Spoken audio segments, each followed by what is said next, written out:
Parce que presque nous avons des enjeux pour notre député affilié à l'institution de prévention du Sénégal. Groupe de veille pour nous, vraiment président Mamadou Diafal, vraiment pour lui. La hawla wa la quwwata illa billahi al-ali al-azim. mbir mi nag balaa ñu joo sori dañuy introduire suñu imam suñu kilifa suñu xarit suñu wéeruwaay mu ubbi waxtaan wi ci ay ñaan yi aussi bëgg naa ko fàttali ne bu yàggoon rek dañu amoon ab tiis bu métti métti ci suñu kaw muy yaay président Mamadou Racine Sy ñu koy wax soxna Coulibaly madame Coulibaly léegi ñu imam ci sa ñaan nga boole ci soxna soosu génn àddina te sa ñaan xam nañu ko suñu paree ci loolu nag ñu mën a dérouler mbir mi ni mu war a tëddee ñu jox imam. A'uuzu billaahi mina shaytaani rajiim. Bismillaahi rahmaani rahiim. yëpp ñu ngi leen di nuyu kenn ku nekk turam ak santam di leen baalu àq te bés bii ñu ngi di leen baal àq. قل هو الله احد الله الصمد لم يلد ولم يولد ولم يكن له كفوا احد. بسم الله الرحمن الرحيم. قل هو الله احد الله الصمد لم يلد ولم يولد ولم ومن شر النفاثات في العقد ومن شر الحاسد اذا حسد. بسم الله الرحمن الرحيم. قل اعوذ برب الناس ملك الناس اله الناس من شر الوسواس الخناس الذي يوسوس في صدور الناس من الجنة والناس. اللهم صل على سيدنا محمد الفاتح لما أغلق والقادم.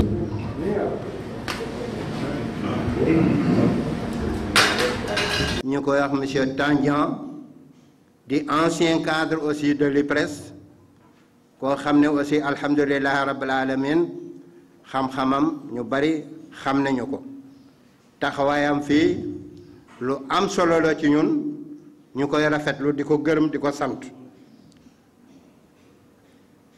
di sant suñu benn naataango ñu ko wax Medoune Deme bokk ci mbootaay bi nga xam ne góor gu baax gi ñuy wax Abdou Karim Wade moo ko jiite di ko gërëm ci teewaayam ak mbubbam bu rafet di ci teg suma xariti bopp suma magi bopp koo xam ne yàlla bam ñu booleeg léegi yàgg na ñu koy wax Alexandre Deméteros bokk ci ARS nekk un ancien cadre de l'IPRES particulièrement ci domaine informatique toogaayam fii dañ koy rafetlu di ko ci sant di ko ci gërëm am naa nag benn mbégte boo xam ne suma mbégte bopp la bokkuma ko kenn parce que man dama soxor dama iñaan li ma moom duma ko séddoo muy délégation bi jóge Fatick ñu nekk fii ci sama gannaaw Cheikh Tidiane Gueye ak Mamadou Bari ñoo xëyee Fatick pour fekke ci xew-xew bi ma di leen xamal ne seen taxawaay fii yegg na ci groupe de veille foo xam ne duñ ko mën a wax waaye li ci kanam rawuli bët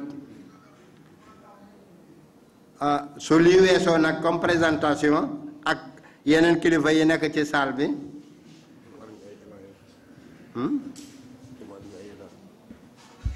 ñu bàyyi yenn laaj yi mu ñëw laaj yooyu nag su jeexee ñu jublu nag ci li tax ñu gën a toog fii muy point de presse bi nga xam ne war nañ ko animer man ak journaliste yi di gërëm journaliste yi bu baax a baax seen teewaay am na solo te lii wane na ne ki nga xam ne moo nekk suñu diggante ak yéen di Lamine Diatta qui est le chargé de communication du président du conseil d'administration gis nañu liggéeyam ñu ngi koy sant di ko gërëm su loolu weesoo nag maa ngi jox parole ki ma tuddee le lion de Pikine ki ma tuddee gaynde Sibi ki nga xamee ne amul guddi amul bëccëg amul ngoon amul suba te suñu demee ba ca biir danañu feeñal lu bari ñu ngi ñaan nag suñu mbokk moomu ñuy wax Oumar Diack ñu jox ko parole mu dalal leen parce que moo leen war a dalal bismillah. mooy diwaan bi ay diwaan la bu ñu nee Dakar par parcelle Guédiawaye par Guédiawaye Rufisque par Rufisque Keur Massar comme département la Pikine di département te mbooloo yooyu yëpp yàlla def na tey bi fii ñuy wax kenn fu ñu nekk ak feebar bi nga xam ni que docteur am na sax yu mu ci jël moo tax ñu limité salle bi limité invitation. Qui sera faite tout à l'heure par notre éminent secrétaire général qui a fait ses preuves partout dans le Sénégal, qui est un monument aujourd'hui historique au niveau du mouvement associatif, qui est en même temps un expert, a fait un travail extraordinaire et qui va vous livrer tout à l'heure. La communication qu'il va faire est une communication assez fouillée.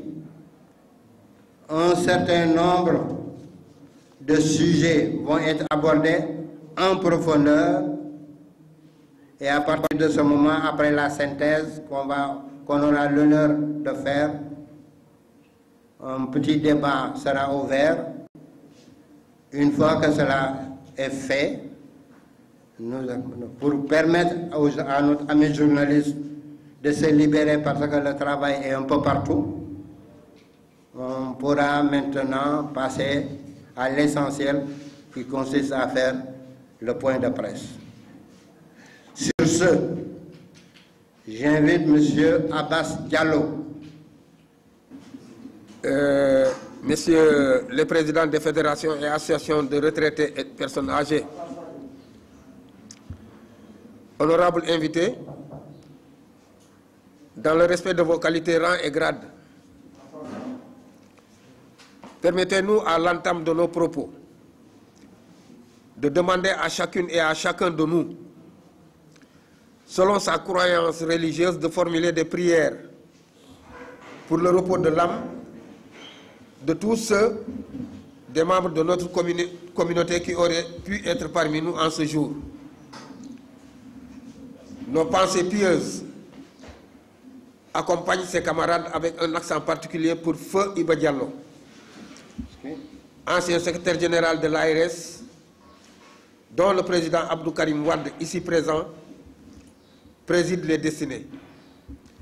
mais aussi et surtout membre fondateur du groupe de veille et d'alerte. Ce soldat infatigable, serviable, de son vivant a été à la pointe de tous les combats pour la défense des intérêts de la communauté des retraités et de ceux pour la réalisation de leur aspiration au mieux-être. Aussi, en hommage à ce monument de la cause sociale, le groupe de veille et d'alerte, sous la houlette de son président Mamadou Diafal, vous informe qu'il a pris l'heureuse initiative d'immortaliser Feu Iba Diallo en baptisant son siège du nom de cet illustre disparu. Que le Seigneur, dans sa miséricorde infinie, accorde à tous ceux qui ont été ravis à notre affection son paradis éternel.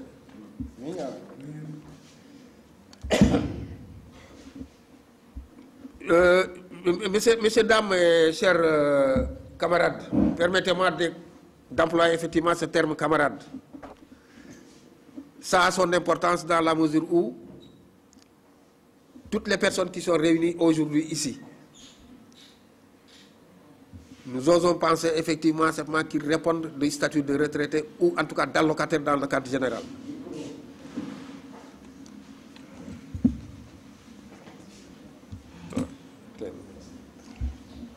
Comme vous le savez, depuis un certain temps, l'institution de prévoyance retraite IPRES et ses dirigeants font l'objet d'assauts répétés à travers des supports de communication, radio, télévision,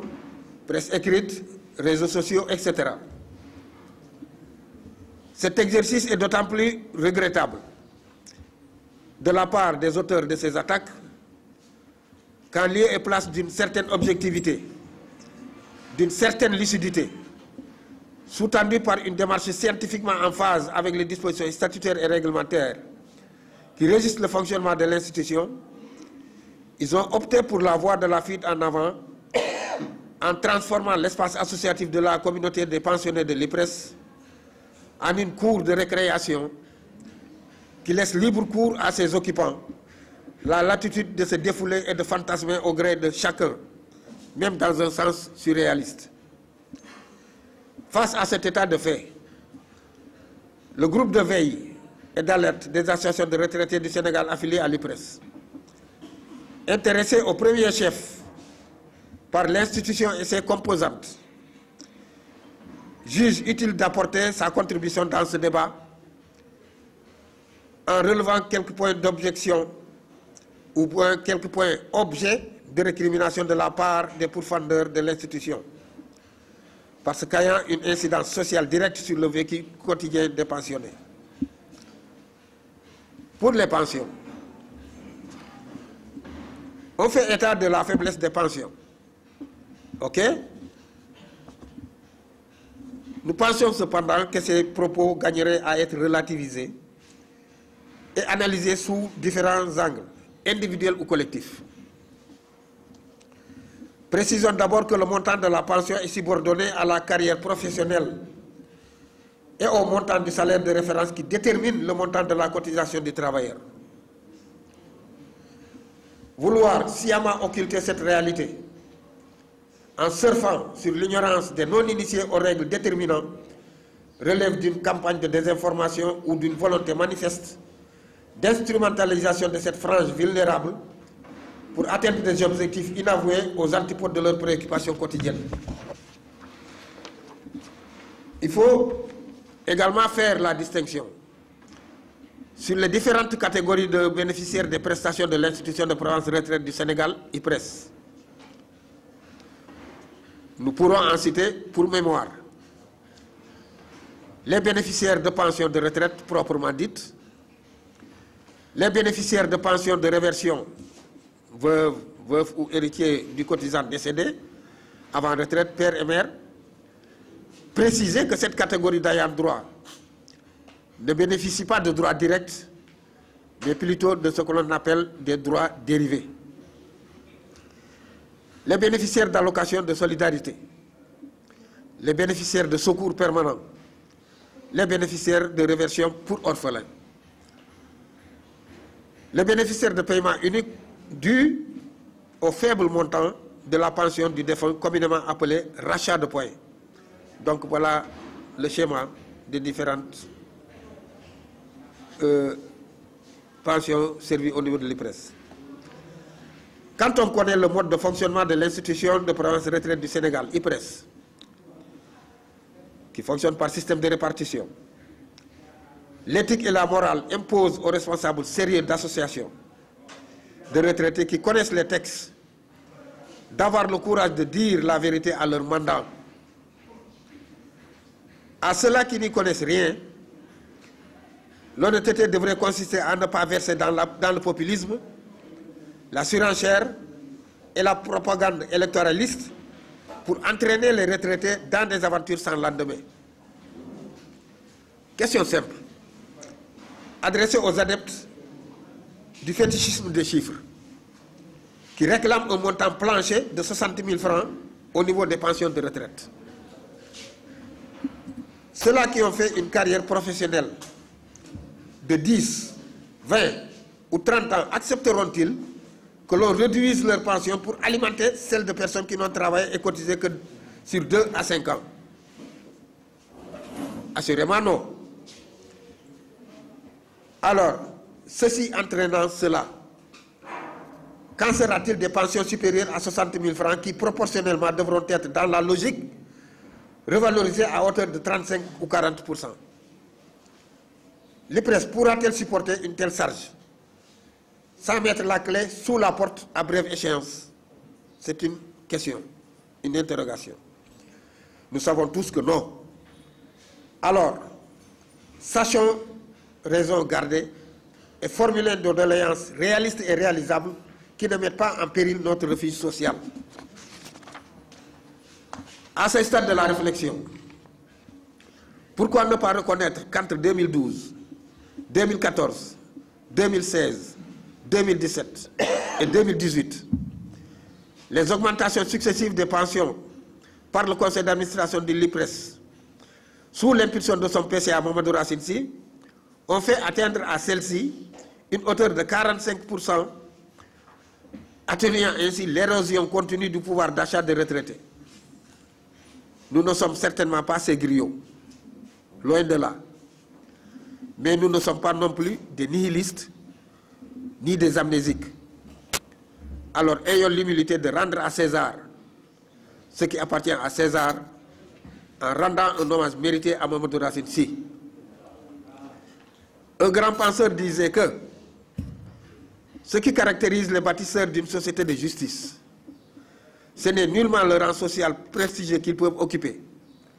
mais l'acte social et humain qu'ils peuvent accomplir et laisser comme trace, comme exemple à suivre. Fin de citation. De ce point de vue, nous constatons que Mamadou Racine Sy conserve intacte l'estime de la quasi-totalité des pensionnaires de l'IPRES qui en font un exemple d'humanité, n'en déplaise à ses détracteurs. Pour ce qui concerne les augmentations de pensions, l'augmentation de pensions est une aspiration légitime en ces temps où les conditions de vie des retraités, victimes d'un environnement économique chaotique,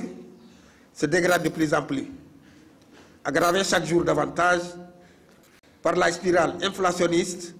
qui met de plus en plus les biens et services de première nécessité hors de leur portée. Tout le monde veut une amélioration constante des pensions, en rapport avec la courbe de l'inflation. Mais il faudrait que cette amélioration graduée puisse être supportée par les paramètres de fonctionnement de l'institution. Il ne s'agit pas de verser dans la politique de la terre brûlée, en disant qu'il y a de l'argent, il faut qu'on nous le donne, quelles qu'en soient les conséquences, etc., etc. Chers camarades, il faut penser à ceux qui viendront après nous, comme l'avaient fait nos prédécesseurs. Partant de ces considérations, le groupe de veille et d'alerte invite le conseil d'administration de l'IPRES à poursuivre ce qu'il a amorcé depuis 2012, c'est-à-dire l'augmentation périodique des pensions à hauteur de 10%, tenant compte bien entendu des 2 années écoulées. Pour la pension minimale, ce terme pension minimale, parlons-en. Ce terme pension minimale n'existe nulle part dans les textes de l'IPRES. Et je défie quiconque de pouvoir me sortir aujourd'hui, qu'il s'agisse des statuts, qu'il s'agisse des règlements 1 et 2, du règlement intérieur de l'IPRES, je défie quiconque de pouvoir me sortir un texte où il est mentionné effectivement une pension minimale. Ça n'existe pas. Cependant, on considère qu'il s'agit d'une expression utilisée par les autorités de l'institution en vue d'éliminer les pensions en dessous du SMIC. L'effectivité de son application pour compter du 1er janvier 2018 et l'aboutissement d'une démarche entreprise depuis 2006 par l'ARS, dont le président est là, par l'AGAR, dont le représentant du président est là, la FARPAS et le CNRAPA de l'époque, auprès des autorités compétentes, et finalement agréé par son Excellence M. Macky Sall, président de la République, lors de la 2e conférence sociale du 24 et 25 avril 2017, tenue au Grand Théâtre. Geste hautement salutaire et apprécié à sa juste valeur, parce que revalorisant les pensions dites faibles à hauteur de 98% du SMIC. Il convient de rappeler que si les porteurs de ce projet de 2006 ont obtenu gain de cause, ils l'ont obtenu non pas par l'argument de la force en bandant des muscles et en usant de menaces, mais plutôt par la force de l'argument en faisant le distinguo entre ce qui relève du droit et ce qui relève d'une doléance. Car le droit, il s'applique, mais la doléance, elle se négocie. La prise en charge médicale,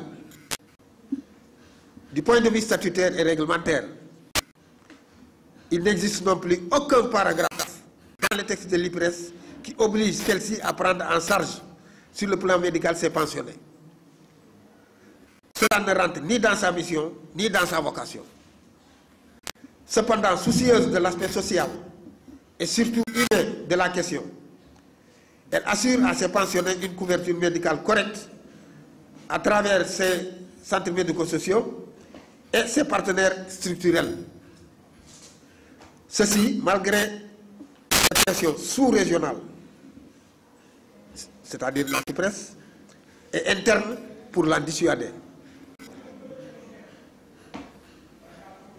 Les retraités gagneraient à savoir que l'IPRES est la seule institution sociale en Afrique à prendre en charge gratuitement ses allocataires à travers l'activité des centres médico-sociaux éparpillés aux 4 coins du pays. Elle débloque annuellement plus de 3,5 milliards pour assurer la couverture sanitaire de ses allocataires. Alors attention, une fois de plus, à ne pas confondre droit et concession. Dans la dynamique enclenchée au fin de satisfaire l'attente des allocataires, relativement à la rupture dans l'approvisionnement en médicaments et quelques difficultés de prise en charge auprès des hôpitaux, Situation qui découle de problèmes strictement techniques. Il faut savoir que la question commence à être réglée dans plusieurs centres et structures hospitalières. Très bientôt, cette histoire sera reléguée au rang de mauvais souvenirs. Le plan social. L'IPRES dispose certes d'un fonds social, alimenté par 3% du montant des allocations servies au cours de l'exercice précédent. Mais nous croyons savoir que ce fonds est co-géré par un comité mixte composé de représentants du patronat, des centrales syndicales de l'IPRES et des associations de retraités siégeant au sein du conseil d'administration. Et que ce dit comité, qui est en charge de son utilisation pour l'attribution à titre individuel de secours exceptionnel à des participants actifs ou retraités, ou à des personnes ayant été à leur charge éventuellement. Qu'il, je parle du fonds, peut aussi servir à une politique sociale déterminée par le conseil d'administration de l'IPRES dans le cadre de l'objet se rapportant à ses attributions. Nombre de cas difficiles et coûteux sur le plan médical, social et économique ont été pris en charge dans la discrétion absolue, compte tenu de la délicatesse des sujets. Il y a notamment les opérations chirurgicales, les évacuations sanitaires, la dotation dentaire et ophtalmologique, l'assistance à l'indigence, etc. Vouloir donc jeter aux orties les mérites de ce comité et s'en tenir à la critique facile consistant à attribuer à Mamadou Racine tous les mots d'Israël est vraiment réducteur. La liste de questions qui gravitent autour du fonctionnement de l'IPRES et sur lesquelles le groupe de veille aura à se prononcer très prochainement au plan sanitaire, réglementaire, voire conventionnel, est très loin d'être exhaustive. Il prend le choix délibéré de s'en tenir là pour le moment,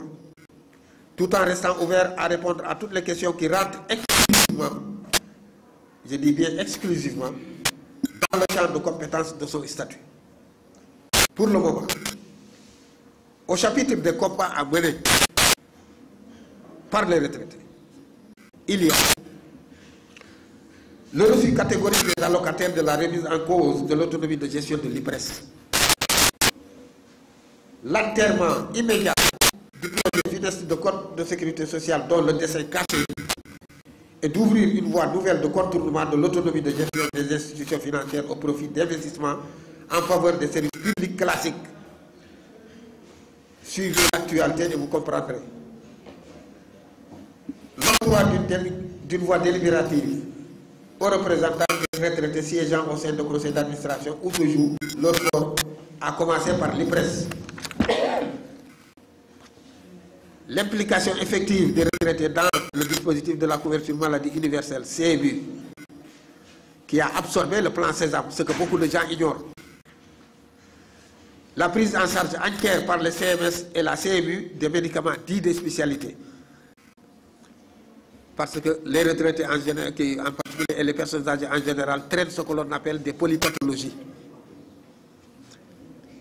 La formulation d'une demande par les associations de retraités auprès du conseil d'administration pour la création d'une fondation de l'IPRES,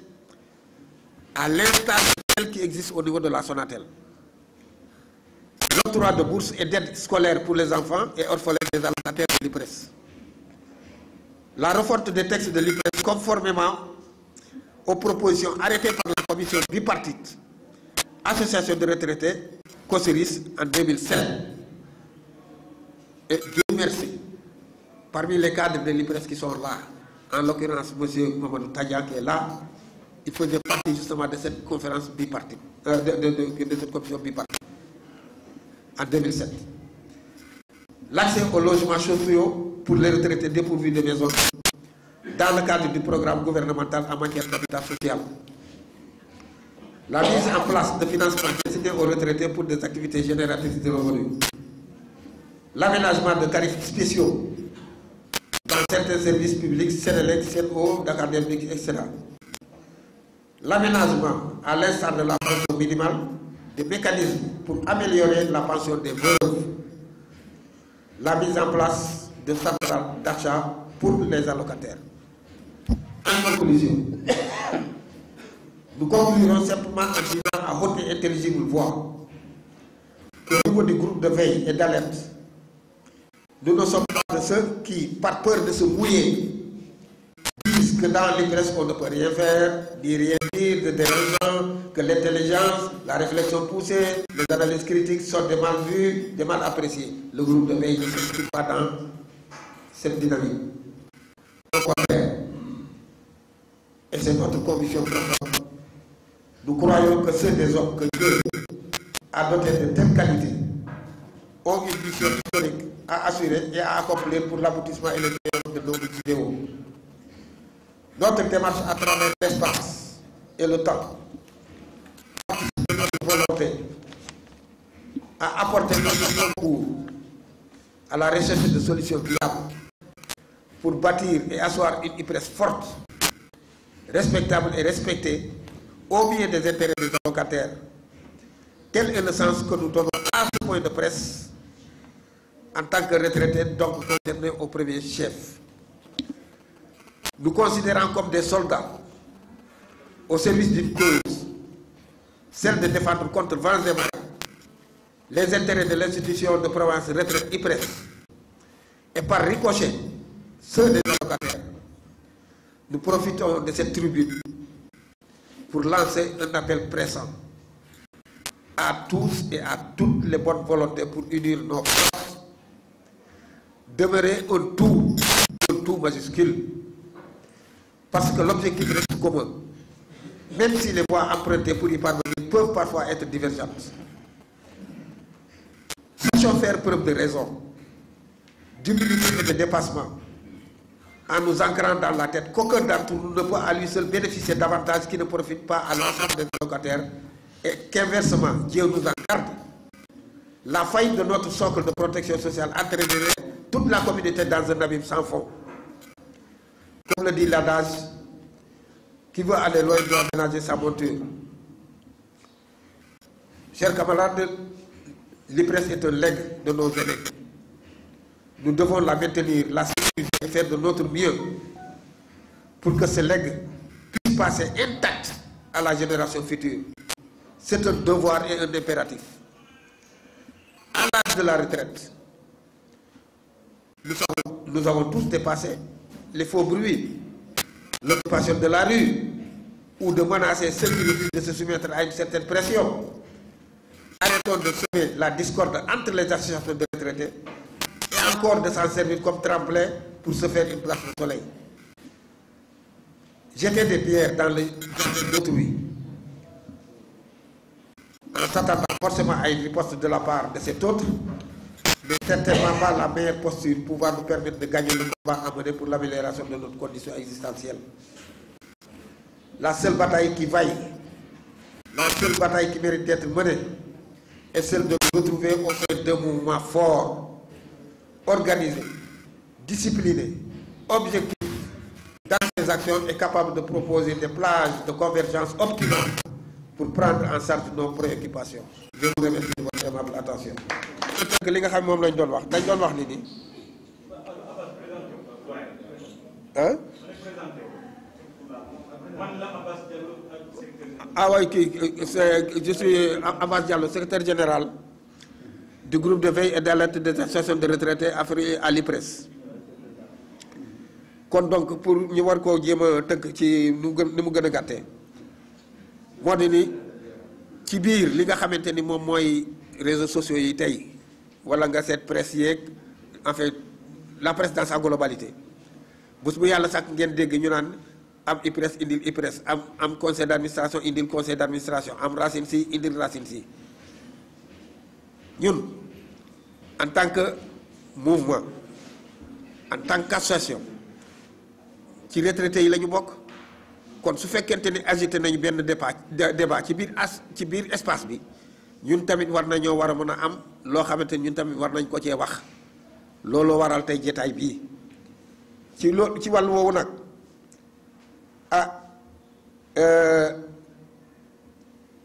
tudd nañu ci wàllu affaire pension ñaa nga xamante ni xëy na am na ñu xam te bañ a wax am na ñenn ñoo xamante ni xamuñu dañ leen di yóbbaale rek moo tax tey bi ñu nañ fi daje ña nga xamante ni xam nañu fali laa xam ne ña nga xamante ni xamuñu ñun tamit suñu as tuut soo xamante ni xam nañ ko ci ñu bokk ko ak suñuy mag ñoo xamante ni tey institution bii ñoom ñoo ko taxawal ñoom ñoo ko fondé fa la ñu liggéey ba retraité fa ñooñu la seen jëm bopp laa su fekkente ni am na loo xamante ni dafa am lënt ci xelu ku ci nekk soo laajtee bu boobaa dinañ la ko war a mën a faram-fàcceel. wax nañ ci wàllu affaire pension yi parce que problème pension yi ñu bari ñu ngay wax ci wàllu pension yi te xamuñu sax pension yi ni ñu tóoroo naka la nee nañu ni aussi pension yi dañoo xaw a néew ñu naan wàllu IPRES natt la noonu laa ko mën a tuddee tontine waaw koo xamante ne ni tey liggéey nga fukki at ñaar fukki at fanweeri at ñu lay nattal kooku mun nga ko war a mun a méngale mun nga ko war a mën a yemale pension ak koo xamante ne ni ñaari at dong la mos a liggéey xel xalaatul loolu sax wante bu lu neex nit di ko wax ci biir noppam te fekkente ni la ngay wax yow mi koy wax yow wóor na la yàlla naka la ngay wax taxawul fenn te wéerul fenn dañ ne ni loolu dafa doon loo xamante ni képp koo xamante ni yaa ngay jiite mbooloo war nga ko war a mun a moytu parce que ni à la limite sax dañ naan ni naka loolu àq la parce que yaa ngay yóbbaale nit ci loo xamante ni daf koo xamul.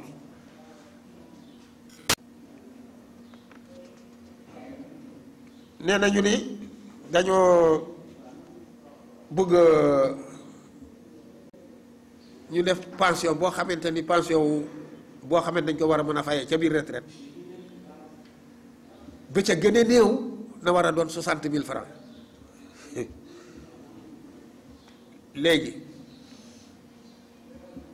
mooy la ma wax sànq rek IPRES dafa am mode de fonctionnement dafa am ay paramètres am yenn yi soo koy wax sax dama yaakaar ni yow sa jëm bopp laa mun nañu war a mën a wax ne sax yenn xolu kañaan la parce que mooy li may tuddee ci biir papier bi fii la politique de la terre brûlée maanaam na lépp ñëw ci sumay loxo ba pare ma ne ko ni Fatick ba li ñëw ëllëg je m'en fous c'est pas mon problème noonu laa ko mën a gàttale ci wax. ah pension yi nag dañoo am différents types de pension différents types de pension yooyu moom mooy yi nga xamante ne dañ ko énuméré nii te loolu moom dina xaw a difficile pour que ma war ko war a mën a wax ci wolof. mais defe naa ni président dina ci war a dellu si wala kii ñoom président Wade dinañ leen wax les différents types de pension mooy ko la naa énuméré alors wax nañu ci ñu war a mën a yokk pension yi comme ni ñu ko waxee léegi ah yokk pension yi de defe naa ne ni ku waxal yàlla laa wax de waxuma nag ku waxal keneen war ngaa war a mën a xam ne ni de 2012 jusqu'en 2018 en 2012 ku doon fayeeku pension 50 000 francs ci waxtu wi nga xamante ni dañoo toog fii di ko waxtaanee yaa ngay fayeeku 100 000 francs ku daan fayeeku 100 000 francs ca époque de 2012 tey jii fi ñu toog fii di wax yaa ngay fayeeku lu toll ni 150 000 francs ak la ca teg kon je crois que ni pension yi ñu ngi koy war a mën a augmenter mais dañ koy def de manière graduelle parce que war nañoo war a mën a seet li nga xam ne moom mooy pension wu retraité ba ñu war ko war a mën a améliorer waaye it fa ñuy tànqee foofu tamit war nañ ko war a mën a bàyyi xel parce que su fekkente ni teen ba dafa dem ba déey je crois que ni bu boobaa ndox dina ñàkk ñu tudd encore ci surtout ci wàllu pension minimale. pension minimale bi comme ni ma ko waxee nii ku nekk xam na amoon na fi ay jëmmi jamono yoo xamante da ngeen daan dégg ñu naan pension 7500 ñi naan pension 10 000 francs ñi naan pension 15 000 francs tey fi ñu toll fii tembe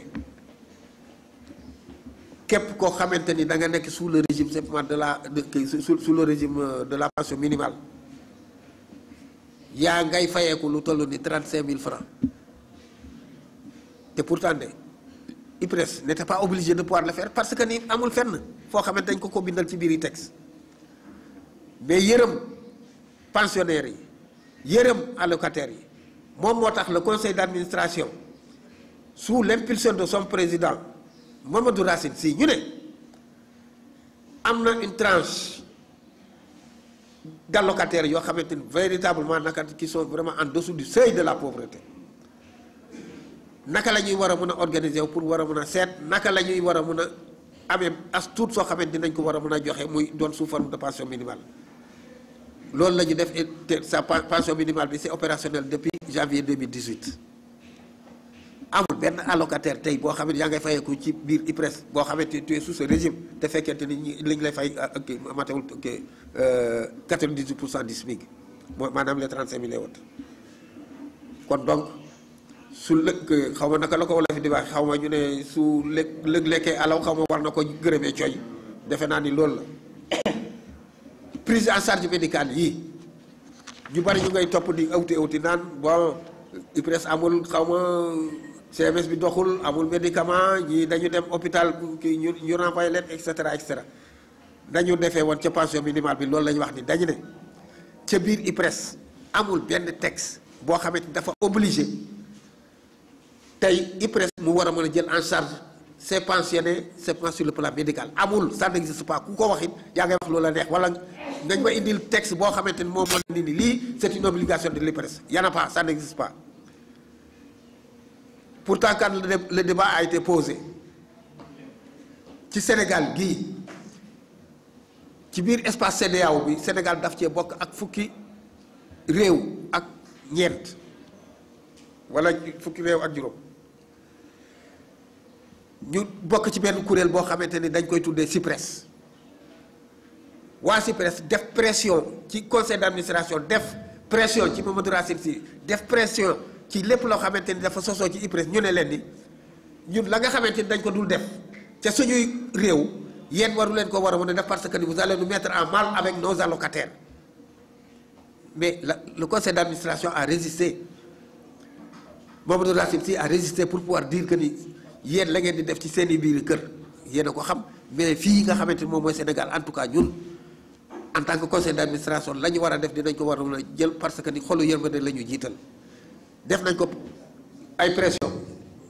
à travers la CIPRES et pourtant le Sénégal est signataire d'un certain nombre de conventions yoo xamante ni qui le lient dans l'espace sous-régional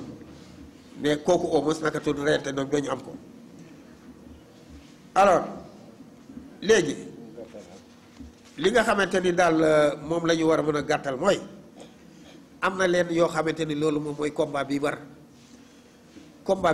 retraité yi mooy suñu autonomie de gestion wu IPRES bi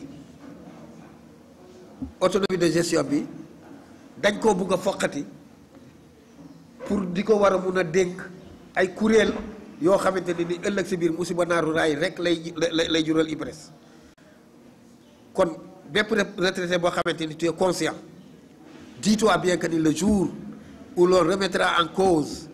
l'autonomie de gestion bu boobaa di nga fetali tan c'est valable aussi là pour le code unique de la sécurité sociale foo nekk ñeen di toogee nag di war a mën a waxtaanee mbiram retraité yi effectivement su fekkente ni il y a des représentants de l'IPRES yu fa toog ñooñu tamit war leen war a mën a jox baat boo xamante ni ñoom tamit dinañ war a mën a wax seen xalaat mooy la voix délibérative ak yeneen bon léegi damay tënk rek gàttal ak yeneen de façon dinañ leen distribuer li nga xamante ni moom mooy le texte intégral de ce qui a été lu ici su ko defee bu boobaa ngeen tànn ci li nga xam ne moom moo leen li leen soxal léegi nag may wax ni pour war a mën a jeexal nii camarade wala fi dañoo baaxoo di wax ni ku namm war fasu naaru góor loolu jaral la nga dem bay war ay saaw soo moytuwul lépp la nga xamante ni da nga koo bay ci at mi di nga ko war a mën a jëndee seel kon man ci kii boobu laa ne ni méditez ce que je viens de dire et je vous remercie de votre attention. Sous la conduite éclairée de M. Mamadou Racine Sy. Par conséquent, le groupe de veille et d'alerte des associations affiliées à l'IPRES se démarque des activistes ignorant les procédures pour la mise en place de ce dit conseil et renouvelle sa confiance permanente à ses membres et décerne une mention spéciale à son président, M. Mamadou Racine Sy. Mes chers allocataires, par la grâce de Dieu, nous avons atteint un âge mature où la sagesse et l'exemplarité doivent primer. Nous devons être des exemples à tout point de vue et surtout user de la sagesse pour être des facilitateurs et non pas des activistes qui appellent à la rue. J'en appelle à la concertation et au dialogue. Ce pays qui nous a tout donné mérite le respect et la stabilité permanente de notre part. C'est pourquoi je fais appel à tout le monde, tout en faisant une invite à une discussion au siège du groupe de veille et d'alerte des associations affiliées à l'IPRES pour étudier et rechercher des solutions. Je terminerai, comme l'a si bien insisté mon camarade et ami Abbas Diallo, pour lancer un appel pressant à l'ensemble des allocataires de l'IPRES pour leur dire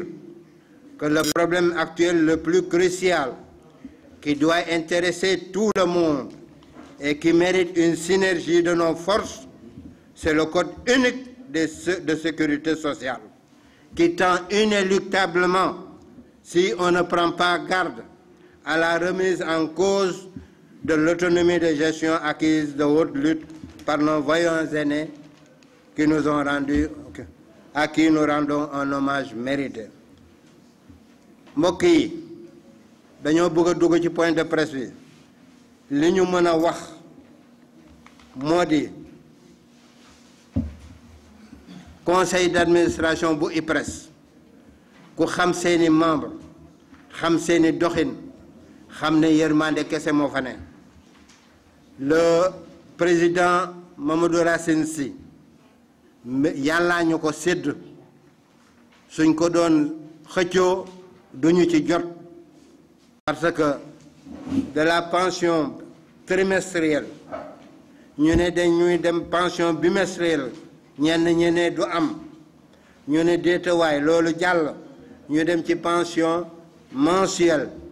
ñenn ñi daanu ci suuf ne du am te yàlla def na am na te li nga xam ne moom laa leen di wax augmentation de la pension soreetul am na loo xamee ne daanaka sotti na ba pare am na liggéey boo xam ne conseil d'administration bi def na ko